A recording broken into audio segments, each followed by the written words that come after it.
I swore it would be different. This time, I would care, protect, and deserve the love I was given. But the promise wasn't enough. There I was, once again, destroying what I wanted most. Dinner was ready, the table carefully set. The new woman, smiling, loving, devoted, was waiting for David. When he walked through the door, his tired eyes and loose tie told a story she had seen before. She greeted him warmly. "Dinner is almost cold," she said, laughing, trying to hide her concern. David looked at her but didn't see her. "I ate something on the way," he replied, dropping his keys on the table. She stopped, watching him. "Again? You've been coming home so late. Is everything okay?" David nodded automatically. "Just work." The same tone, the same excuse. As he climbed the stairs, she stood still, feeling that familiar ache in her chest. "I know that look. I felt this silence. I'm losing him." Upstairs, he shut the bedroom door and sat on the bed.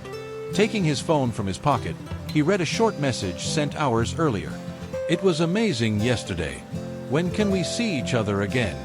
David ran a hand over his face, as if trying to erase the weight of that sentence. Why am I doing this? Why, even with someone who loves me, do I make everything fall apart? In the following days, his behavior repeated itself. Subtle lies, secret outings, empty excuses. One Saturday afternoon, while he was in the car, the new woman called. David answered, his voice nervous. "Where are you?" she asked, her voice tinged with worry. He took a deep breath. At work, there was a last-minute meeting. She was silent for a moment. "Today is Saturday." David didn't reply. The call went silent until she hung up. Sitting alone in the car, he stared at the steering wheel, feeling an inexplicable emptiness.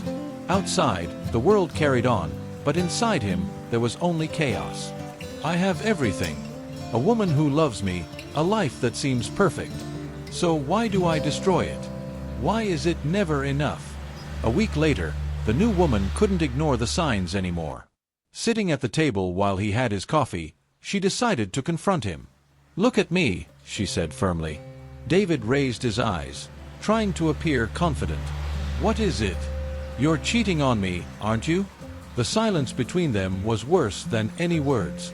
She took a deep breath, tears beginning to form. "Why? I just want to understand. Why are you doing this?" He couldn't answer. The words were stuck because, deep down, he didn't know either. I'm sorry." That was all he could manage. She stood up, her eyes filled with pain. "It doesn't matter how sorry you are now. You broke something that can't be fixed." David watched her walk out the door, and in that instant, something inside him broke too. For the first time, he felt the weight of what he had lost. "This time, I truly loved her. And still, I lost her." That night, he was alone in the empty apartment. The living room felt larger, the walls colder. He sat on the couch, staring at the floor. Memories came like waves. Her smile, her kindness, the happy days he had destroyed. "Why did I do this?" He murmured to himself, his voice breaking. He picked up his phone, scrolling through old photos of her, tears falling for the first time in years. "I ruined everything. Again." He tried blaming work, stress, circumstances. But for the first time, he realized something he had never wanted to admit. It's not them. It's me. The next morning, while drinking cold coffee, he remembered words he had heard years ago from a distant friend. "Sometimes, the problem isn't outside. It's inside you. But you need the courage to face it." He closed his eyes and took a deep breath. A small, persistent voice echoed inside. "What if I really need help? What if I'm broken in a way I can't fix alone?" With trembling fingers, he searched his phone for a name he had heard before, a therapist specializing in family constellation therapy. The contact was there. "Hello," answered the calm voice on the other end of the line. David hesitated for a moment before finally saying, "I need help." David parked the car in front of a simple house, where a small sign read, "Family Constellation, Systemic Therapy." He sat there for a few minutes, his hands sweating on the steering wheel. "I should leave. I don't need this. It's just a phase." But the weight in his chest kept him there. Finally, he took a deep breath, stepped out of the car and rang the doorbell. A woman with a calm voice and deep eyes greeted him. "Please, come in." The space was welcoming. Colorful cushions, plants in every corner, and soft lighting that seemed to embrace him. He sat on the couch, tense. "What brings you here today?" asked the therapist gently. David hesitated, looking at the floor, before finally admitting, I betray the people I love. I don't want to do it, but I always do.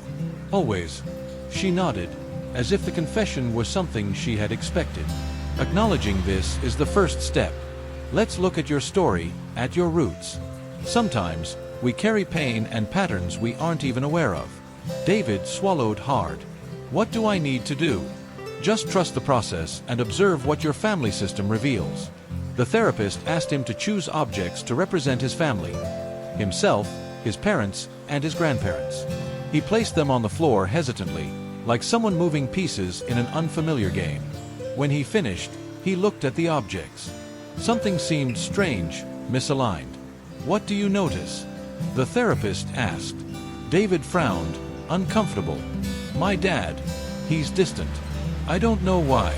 He's always been like that. And your mom? She's right here next to me. She always has been. What was the relationship between your parents like?" He fell silent, his shoulders tense. Memories began to surface, like fragments of a broken mirror. "My dad. He had another family. My mom knew, but she never confronted him. She accepted it. She stayed silent." The therapist nodded gently.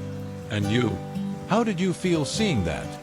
His eyes filled with tears, and the words came out with difficulty. "Anger. Anger at him for abandoning us. Anger at her for doing nothing." "And how did you feel toward your mom?" "Like I needed to take care of her. Protect her. Like it was my responsibility." The therapist paused, allowing him to breathe. Sometimes, children try to take the place of one of their parents. They try to be strong, try to protect. But by doing so, they disconnect from their role as children. And without realizing it, they repeat the same patterns. David looked at the objects on the floor, feeling the weight of her words. "I'm repeating what my father did, aren't I?" "In a way, yes. Unconsciously, you're tied to this story. It's as if you're betraying the women you love because you're still carrying loyalty to your family system." David ran his hands over his face, his heart pounding. "But I don't want this. I don't want to be like him. The Constellation helps us see this. Let's honor your father, but leave him in his place so you can move forward." The therapist asked him to stand in front of the objects, as if facing both his father and his mother. "Close your eyes. Imagine your father there, in front of you." David did as she said. In his mind, he saw his father's face, serious, distant, just as he had always been. "What do you want to say to him?" For a moment, he couldn't speak. But then, the words came, low and filled with emotion. "I see you. I respect you. But this story is yours, not mine." Tears began to flow, unstoppable. "Now imagine your mother. What do you want to say to her?" David saw his mother's image, fragile, always waiting for the father who never returned. "Mom, I love you, but I'm not responsible for you. I'm just your son." The therapist smiled softly. "Now take a deep breath and tell yourself, I choose a different path." David repeated the words quietly, feeling a weight lift off his shoulders. For the first time in years, he felt as if he could breathe freely. When he left the office, the sky was already dark. He stood on the sidewalk, looking out at the horizon. The therapist's words kept echoing. "You are not your father. You can choose a different path." He took a deep breath, feeling truly alive for the first time. The memories still hurt, but now he knew that pain was the beginning, not the end. He walked to the car, feeling something shift inside him. "I'm not healed. Not yet. But I'm ready to try." The emptiness I felt began to take shape. It was made of the stories I had carried without realizing it. Now, for the first time, I had the courage to face them and, perhaps, to change my destiny. David drove aimlessly that night. The city lights rushed past the window, but the silence inside the car was deafening. The Constellation session had affected him more than he had anticipated. The therapist's words kept echoing. "You're repeating your father's pattern." As the steering wheel turned under his hands, he felt an inexplicable urge to return to where it all began, the house where he had grown up. He parked in front of the rusty gate. The old house, nearly abandoned, seemed smaller now. Every brick, every window carried memories he had buried for years. I needed to come back here to understand, to remember. David closed his eyes and leaned his head against the steering wheel. Images came to him like an old, blurry, silent film.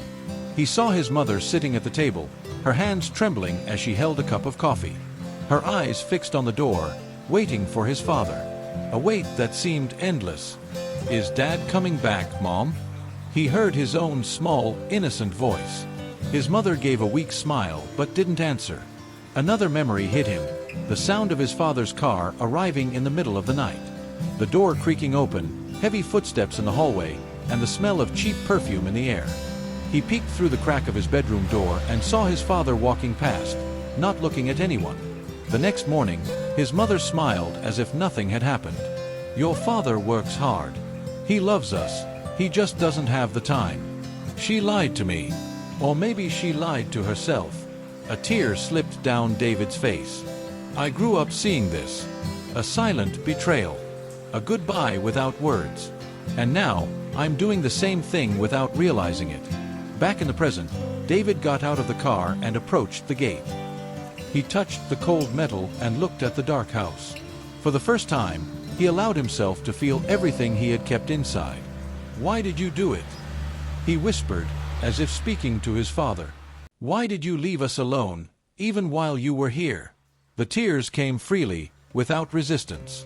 "I hated you for it. I promised I'd never be like you. But now, look at me." His voice faltered. He stood there, motionless, staring at the house. The emptiness he carried inside him was beginning to take shape. "I was a child who wanted to be seen. A boy who wanted to be loved. But instead, I learned that love hurts. That love abandons." He ran his hands over his face, breathing deeply. "And if I don't learn to love differently, I'll lose everything again. Like my father did." Back in the car, he picked up his phone. For a moment, he hesitated, but then he searched for the therapist's number. "Hello." She answered, her voice calm. "I need another session," he said, trying to keep his voice steady. "I can't stop now." "That's good. The process takes time, but you've already taken the first step." David swallowed hard, looking at the house in the rearview mirror. "I need to understand this. I don't want to be like him." "Then let's do it together. Facing the pain is the only way to transform it." David hung up, feeling something different in his chest. It wasn't relief, not yet. It was determination. "If I don't face this now, I'll never break the cycle. And this time, I want to change." When he got home, the new woman was waiting for him on the couch, restless. She watched him come in, her eyes searching for something. "Where were you?" she asked, trying to sound calm. "I needed to drive for a bit. Clear my head." She frowned, clearly suspicious. "You never tell me what's going on with you. I feel like I'm talking to a wall." David looked at her but didn't answer. For the first time, not out of coldness, but because he didn't know how to explain. How to tell her he was trying to understand himself. I'm trying to figure some things out," he murmured, sitting on the other couch. She stared at him for a moment before standing up, frustrated. "One day, you'll realize you've already lost everything that matters." The bedroom door slammed shut, leaving him alone in the dark living room. David rested his elbows on his knees and whispered to himself. "I know, and I don't want to lose anymore. The past can't be erased, but it can be understood. Maybe I learned to love the wrong way, but now I need to learn again, before it's too late." The afternoon was cold when he decided to call Marcos, a longtime friend he hadn't seen in months. They met at a quiet cafe downtown, the kind of place that didn't attract attention. Marcos was already waiting at a corner table with a half-empty cup of coffee. When he saw David arrive, he raised his eyebrows and gave a humorless smile. "Look who finally came out of hiding." His tone was light, but his eyes carried a quiet concern. David sat across from him, ordered a coffee, and tried to smile. I needed to talk. Talk or vent. Because you look like... Marcos gestured, searching for the words. Someone who's finally admitted they're lost. David's smile faded. He stirred his coffee, unable to meet his friend's gaze. I guess I am. Problems with the new girlfriend? Marcos asked, more seriously. Or is it with yourself? David looked up, surprised at how precise the question was. How did you? I know you, man. Always have. I've watched you ruin 2 marriages and a bunch of relationships that could have worked. Do you think no one notices? David was silent. Marcos's words stung because they were true. I don't know what's wrong with me, he admitted quietly. I love them, but I can't stop. I ruin everything. Marcos nodded slowly, leaning on the table. And what are you doing to figure it out? I've started therapy. Family Constellation. Marcos looked at him curiously, almost relieved. That's good. He took a sip of his coffee, thoughtful. You know, my dad was the same way. Married 3 times. He cheated on all of them, and then he'd regret it, but he never stopped. I used to think he was just a jerk until I learned he was repeating what his father did. Sometimes, we carry baggage that isn't even ours. David stayed silent, absorbing the words. Do you think it's possible to change? Marcos looked at him intently. If you have the courage to face what hurts, yes. But you need to stop running, stop blaming the world, your job, or whatever else. Look in the mirror and ask yourself, why are you so afraid of love? The words struck a chord. Afraid. Yeah, afraid. Because real love means being present. And you never are. David stared at his cooling coffee, feeling the weight of the truth. Afraid. I never thought of it that way. But is that it? Am I afraid to stay, to love without running away? That night, David returned home quieter than ever. He sat in the armchair in the living room, the lights off, letting his thoughts come. Marcos's question echoed, why are you afraid of love? Suddenly, he remembered an old scene from his childhood. He was 7 or 8, sitting in the living room, watching his mother quietly cry as she sewed a piece of clothing. Why are you crying, Mom? She looked at him and gave a sad smile. It's nothing, sweetheart. Your dad loves me, but he has his ways. Why doesn't he stay with us? His mother hugged him, her tears falling onto his hair. Because sometimes, love hurts. But one day, you'll grow up and be strong. Different. David closed his eyes, feeling that old pain return. My mother taught me that love hurts. That loving is waiting for someone who never comes. Maybe that's why I run. I run before it hurts. Before they hurt me. The next morning, as he drank his coffee alone, he picked up his phone and sent a message to his therapist. I want to schedule another session. I need to understand this fear. Seconds later, she replied. Great. Let's explore this together. David placed the phone back on the table, staring out the window. The sky was gray, but for the first time, he felt a glimmer of hope. Maybe love doesn't have to be like I learned. Maybe there's another way. And I'm ready to find out. No one changes alone. Sometimes, we need a mirror to show us what we've been avoiding. And, for the first time, I had the courage to look. David arrived at the office earlier than usual, feeling a different kind of nervousness. The therapist greeted him with a serene smile. Are you ready to continue? She asked as he settled into his seat. He nodded, tense. I don't know what I'll find, but I don't want to run anymore. The therapist regarded him kindly. That's the most important part. Let's go deeper today.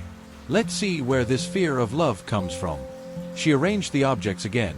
One for him, one for his father, one for his mother, and this time, figures for his paternal grandparents. When David finished, something caught his attention. The objects representing his father and grandparents were close together, forming a solid line. He looked at the therapist, confused. What does this mean? It could mean the story you're repeating didn't start with your father, but before him. David frowned, trying to understand. Before him. Sometimes, the pattern of betrayal, abandonment, or fear of love begins in previous generations. Let's make space for your family system to reveal the truth. The therapist asked him to close his eyes and take a deep breath. Imagine your paternal grandparents. What's the first thing you feel when you think of them? For a moment, the image of his grandparents came to mind. His grandfather, a stern man he only knew through stories told by his father. His grandmother, a quiet woman with a distant gaze. "I don't know much about them," he murmured. "My father never said much. He only mentioned that his father was a difficult man, that he hurt the people he loved." The therapist nodded, as if she had expected this response. "And your grandmother?" David hesitated. "My grandmother, she accepted it. She stayed silent. Like my mom. Do you see the connection?" He opened his eyes slowly, his breathing shallow. "My father grew up seeing this. He hated his father, but he ended up doing the same. I'm doing it too." The words hit him like a shock. A simple truth, but one he had never had the courage to see. What your family system is showing is that you carry an inherited pattern of pain. A pattern of betrayal and abandonment passed down through generations. Your father didn't have the help to break it, but now you're here. David ran his hands over his face, feeling tears welling up. "How do I break it?" The therapist smiled softly. "By honoring their fate, but choosing something different for yourself. Let's work on that now. I want you to imagine your grandfather, your father, and yourself," the therapist said. "Visualize them standing in a line in front of you." David closed his eyes, and the image came to him. His grandfather with a severe face, his father with slumped shoulders, and himself standing at the end of the line. Look at them and say, "I see you. I respect your stories. But this pain ends here." David tried to speak, but the words wouldn't come. He felt a knot in his throat, as if something was holding him back. The therapist continued, "Say it with courage. I choose a different path. Love for me will be light, and I won't need to destroy to feel it." He took a deep breath and finally whispered, "I see you. I respect your stories. But this pain ends here." When he finished, the tears flowed freely. A quiet, ancestral pain seemed to leave his body. "Now look at yourself," the therapist continued. "You can love and be loved without fear." David slowly opened his eyes, feeling the weight lift from his shoulders. For the first time, he could see a way out of the cycle. "I can love differently. What came before doesn't have to define what comes next." When he got home, David went straight to the bathroom and looked in the mirror. His face was tired, his eyes red, but there was something different there. "I don't want to run anymore," he murmured to his reflection. "I'm going to learn to love without fear." David touched the glass as if making a promise to himself to be different. "I'm beginning to understand myself. And maybe, just maybe, this is the start of healing." Sometimes, we need to look back to understand why we got lost. Only then can we walk toward a future that's truly our own. The next morning, David sat on the edge of the bed, his body still heavy from the weight of the revelations. The light entered timidly through the window, but inside him, the silence screamed. He picked up his phone and scrolled through old photos, his ex-wife smiling during a trip, moments of closeness forgotten in digital albums. His chest tightened as he thought of the last woman he had lost. "I ruined everything. They gave me love, and I returned it with pain. Why?" He remembered the therapist's words. "You carry pain that isn't yours. But the choice to move forward is entirely yours." He whispered to himself, "I don't want to repeat this anymore." But the relief of his discoveries was mixed with the pain of knowing that, up to now, he had caused too much damage. That same day, David decided to drive to the neighborhood where his ex-wife now lived. He parked across the street, under a tree, and watched from a distance. He saw her leave the building with a friend, laughing at something they were talking about. She looked light, alive. For a moment, he felt envious of the peace she seemed to have found, a peace he didn't know how to reach. Louise moved on. She rebuilt herself. I stayed behind." When Louise got into her car and disappeared around the corner, David took a deep breath, his hands trembling on the steering wheel. "I'm sorry," he whispered to no one but himself. "For everything." There was no response, no comfort, only the weight of guilt mixed with the desire to become someone better. "I can't change what I've done, but I can choose what I'll do from now on." Later, he met with Marcos at their usual cafe. As he sat down, His friend noticed something different about him.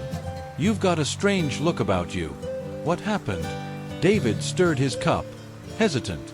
"I'm trying to change, Marcos. For the first time, I see what I've done to the people who loved me." Marcos nodded, attentive. "And what are you going to do about it?" David took a deep breath. "I don't know yet, but I want to start with the truth. I want to understand who I am and be honest with the person I'm with." "With her?" Marcos asked, referring to his current girlfriend. David nodded slowly. "Yes. She deserves the truth." Marcos smiled faintly, patting him on the shoulder. "That's a good start. Change begins small."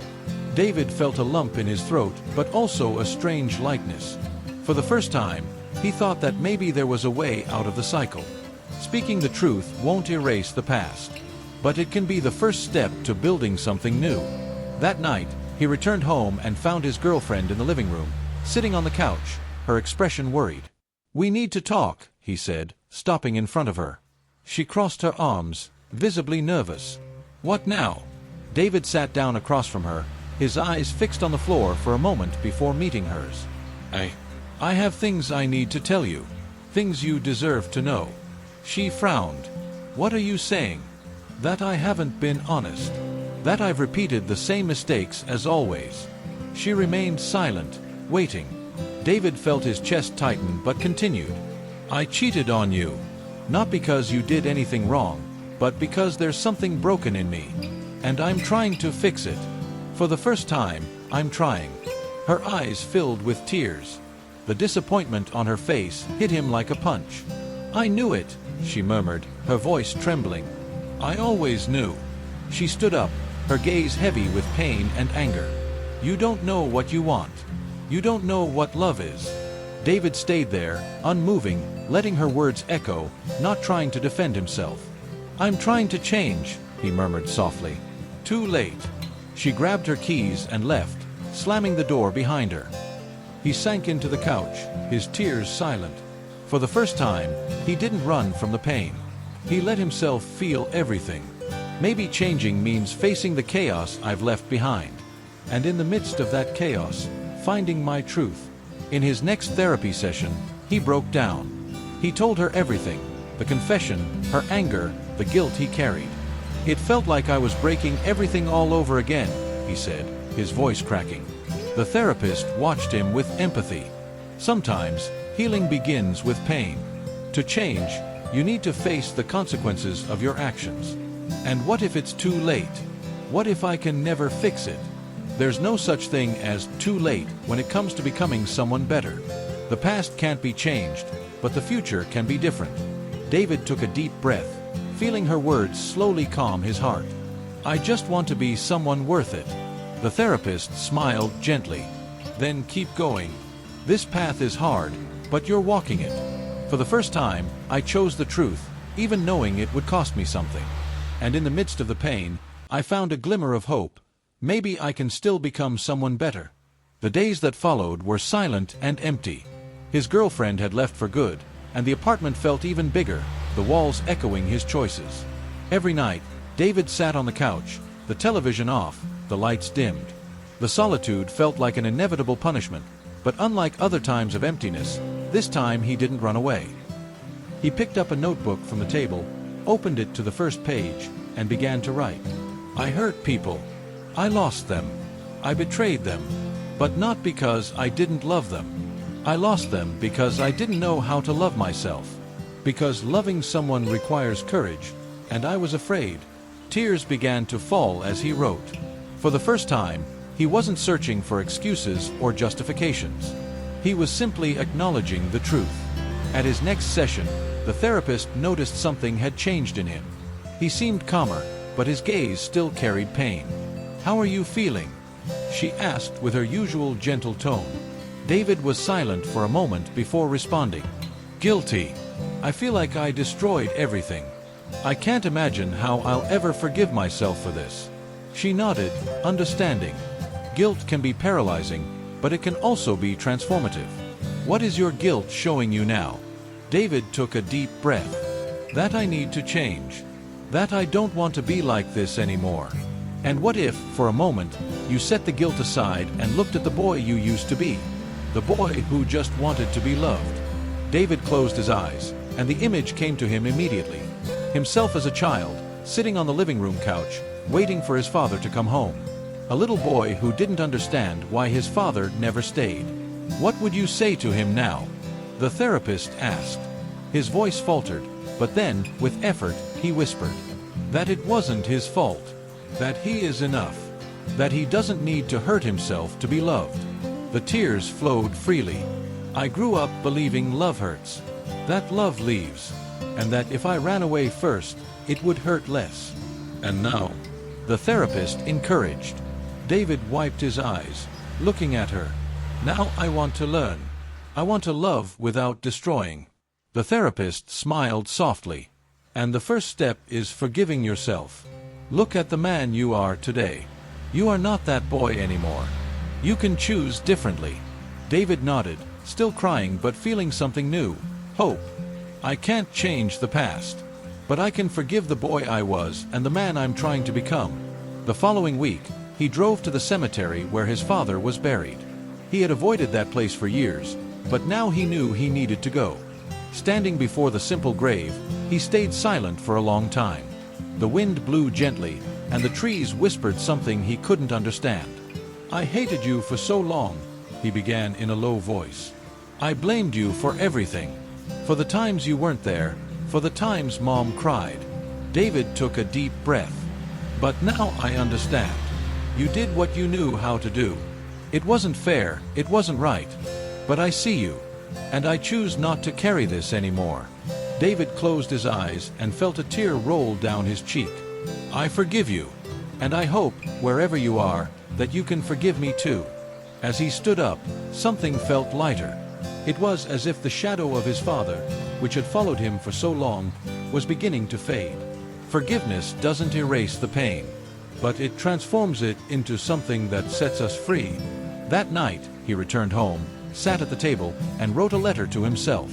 I forgive you, for all the times you ran away, for all the choices that destroyed what you loved. Not because you deserve to escape the consequences, but because you deserve a new chance. You are not your father. You are not your grandfather. You are you, and you can still learn to love without fear. When he finished, he folded the letter and placed it in a drawer. Looking around the quiet house, he felt that something was finally beginning to change. I'm not healed, but now I know I'm capable of becoming someone better. And that's enough for today. Forgiving oneself is the first step toward healing. Because only when we let go of the weight of the past can we move forward into a different future. The days began to take on a different rhythm. The house, which had once felt like an overwhelming void, was now a refuge. The silence was still there, but it no longer frightened him. Sitting on the floor of the living room, a cup of tea in his hands, he looked out the window as the sun set. I'm alone. But, for the first time, I don't feel lonely. The emptiness within him felt different. No longer a hollow void, but an open space, like soil ready for something new to grow. That afternoon, David opened a box he had kept tucked away in the back of his closet for years. Inside were old photographs, yellowed letters, and small keepsakes from moments he had tried to forget.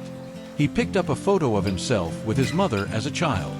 She was smiling, but her eyes held that sadness he had always known. I forgive you, Mom, he murmured softly. I understand now. Another photo slipped from his hands. He and his first ex-wife on a trip. They were smiling, young, and full of hope. I didn't know how to take care of us, he whispered, a tear rolling down his cheek. Carefully, he placed the photos back in the box, as if he were putting part of his past back where it belonged. These stories brought me to where I am now. I can't change them, but I can learn from them. A few days later, he met with Marcos again at their usual cafe. His friend noticed something different in his eyes. You seem lighter, Marcos commented, taking a sip of his coffee. I am. There's still a lot of work to do, but I'm learning to accept myself. Marcos nodded, satisfied. Sometimes, that's the hardest part. When you accept who you are, flaws and all, you can finally decide to become someone better. David smiled, feeling the weight of years of guilt begin to lift. For the first time, I'm giving myself a chance. And what's next? Marcos asked. I don't know yet, but I want to live more truthfully. One day at a time. Marcos chuckled, raising his cup in an improvised toast. Here's to that, one step at a time. Change doesn't happen overnight, but every step matters. In the weeks that followed, David discovered small things that brought him joy. He started running at dawn, feeling the cold air on his face and the steady rhythm of his heartbeat. He bought a book he'd always wanted to read and let himself get lost in its pages. He learned to cook simple meals, savoring the quiet moments in the kitchen as time he could call his own. One afternoon, while walking through a park, he stopped to watch a family playing. Children laughing, a couple exchanging looks of affection. For a moment, his chest tightened, but the feeling was soon replaced by something else. I want that one day. But first, I need to become someone who can care for that kind of love. That night, David sat at the table again, a blank sheet of paper in front of him. This time, the letter wasn't addressed to his past, but to his future. To the person I'll be in a year. I hope you've learned to love lightly. I hope you found peace in small things and built relationships rooted in truth. That you've forgiven yourself a little more each day and no longer fear vulnerability. You deserve love. You deserve to be whole. With respect. The person who is beginning to rebuild. He folded the letter and placed it in a drawer. For the first time, the future didn't seem like a scary place but a possibility. What's broken can be rebuilt. I'm not perfect, but I'm trying. And maybe, for now, that's enough. On the last day of that week, David returned to family constellation therapy. The therapist smiled as he walked in, noticing the change in his demeanor. How are you feeling?